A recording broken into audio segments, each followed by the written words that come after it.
Вы сканируете их в кафе, на билетах, в рекламе, да где их только нет. Но знаете ли вы, что QR-коду уже более 30 лет, а придумали его в Японии? Сегодня история о том, как черно-белый квадрат изменил мир. Сейчас я нахожусь в токийском районе Симбаши, и вот слева от меня расположено обычное офисное здание, которых много в Японии.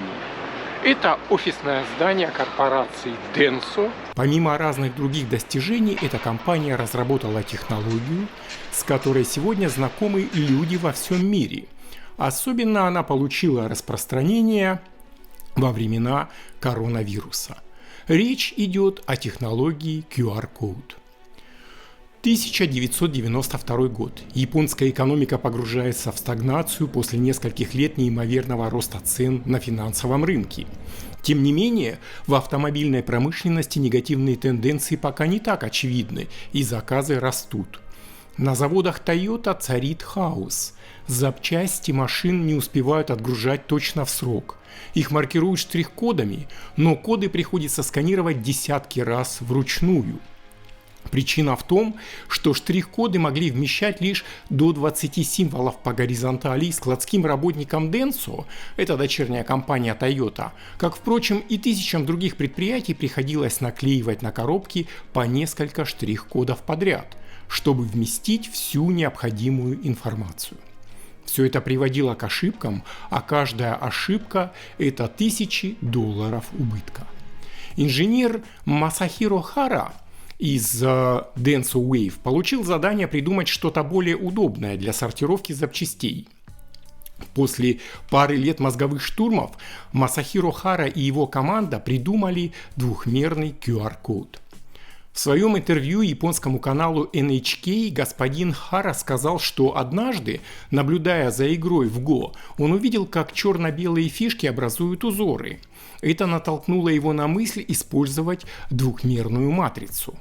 Так родилась основа QR-кода. Квадраты, хранящие информацию и по вертикали, и по горизонтали.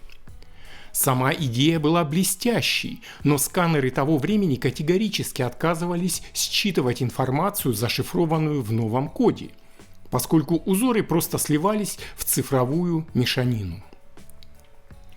И вот однажды, когда господин Хара ехал на поезде, он увидел высотное здание, которое выделялось на фоне небольших строений. И тут его осенило. В новый код тоже нужно вставить какие-то выделяющиеся для сканеров точки. Так появились 3 квадрата в углах кода. QR-код – это не просто картинка. 3 квадрата по углам помогают сканеру определить положение кода. Остальное пространство – это закодированные данные. Даже если 30% кода повреждено, информация сохранится благодаря алгоритмам коррекции. К несомненным плюсам QR-кода относится объем хранимой информации. Максимальное количество символов, которое он может поместить в себе, 7089 в виде цифр или 4296 в алфавитно-цифровых символах, что, естественно, несопоставимо с 20, максимум 30 символами штрих-кода. Технология получила название Quick Response QR, так как, помимо прочего, позволяла сканировать информацию намного быстрее, чем в случае с обычным штрих-кодом. В начале 2000-х годов японские компании начали внедрять QR-коды в свои процессы, но мировой бум случился позже, благодаря смартфонам. Популярность использования QR-кодов резко выросла, когда авиационная отрасль начала применять их для посадочных билетов.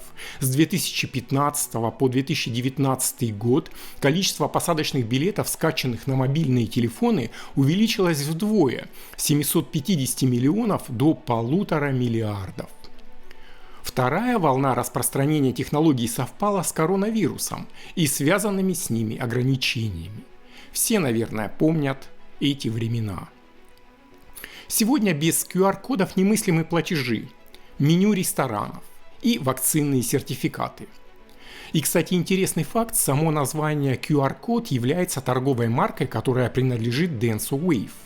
Поэтому если вы используете название QR-код в официальных публикациях, нужно делать ссылку на правообладателя. Но вот технологию, а именно использованием всем знакомых квадратиков, создатели не стали защищать патентом, чтобы позволить всем предприятиям ее использовать. И сами удивились, что QR-код получил распространение в обычной жизни.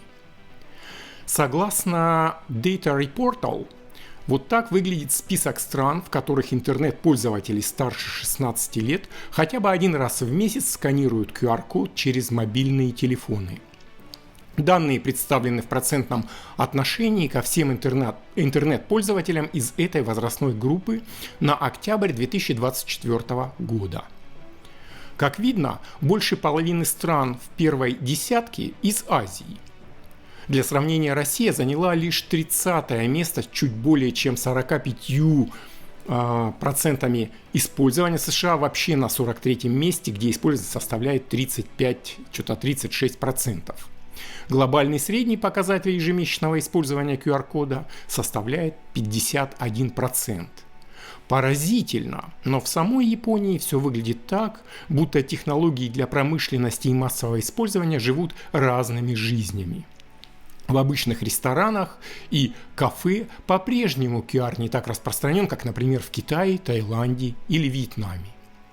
Все так же многие рестораны, магазины более охотно работают с наличными, чем с платежами по QR-коду.